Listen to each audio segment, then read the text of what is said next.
ফের উত্তপ্ত হয়ে উঠল উত্তরবঙ্গের রাজনৈতিক ময়দান। আবারও আক্রমণের অভিযোগ উঠল বিরোধী শিবিরের প্রার্থীর ওপর। ফালাকাটার বিজেপি প্রার্থী শ্রী দীপক বর্মনকে লক্ষ্য করে হামলার ঘটনাকে ঘিরে চাঞ্চল্য ছড়িয়েছে গোটা এলাকায়।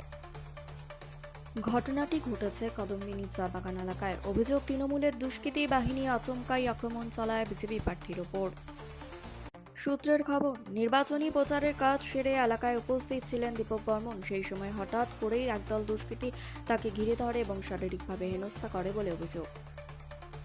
এই ঘটনার স্বাভাবিকভাবেই উত্তেজনা ছড়িয়ে পড়ে গোটা এলাকা জুড়ে। স্থানীয় বাসিন্দাদের মধ্যেও আতঙ্কের পরিবেশ তৈরি হয়েছে। বিজেপির পক্ষ থেকে এই ঘটনাকে পরিকল্পিত হামলা বলে দাবি করা হয়েছে। তাদের অভিযোগ, বিরোধীদের কণ্ঠরোধ করতেই এই ধরনের হামলার আশ্রয় নিচ্ছে শাসক দল।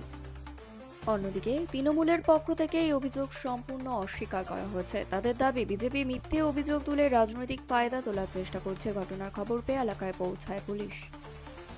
পরিস্থিতি নিয়ন্ত্রণে আনতে মোতায়েন করা হচ্ছে অতিরিক্ত পুলিশ বাহিনী। এদিকে এই ঘটনাকে কেন্দ্র করে রাজনৈতিক চাপানোত্তর আরও তীব্র হয়ে উঠেছে। ভোটের মুখে এই ধরনের ঘটনা গণতন্ত্রের জন্য কতটা শুভ, সেই প্রশ্ন উঠতে শুরু করেছে বিভিন্ন মহলে। এখন দেখার এই ঘটনার তদন্তে কি উঠে আসে এবং আদৌ দোষীদের বিরুদ্ধে কড়া পদক্ষেপ নেওয়া হয় কিনা।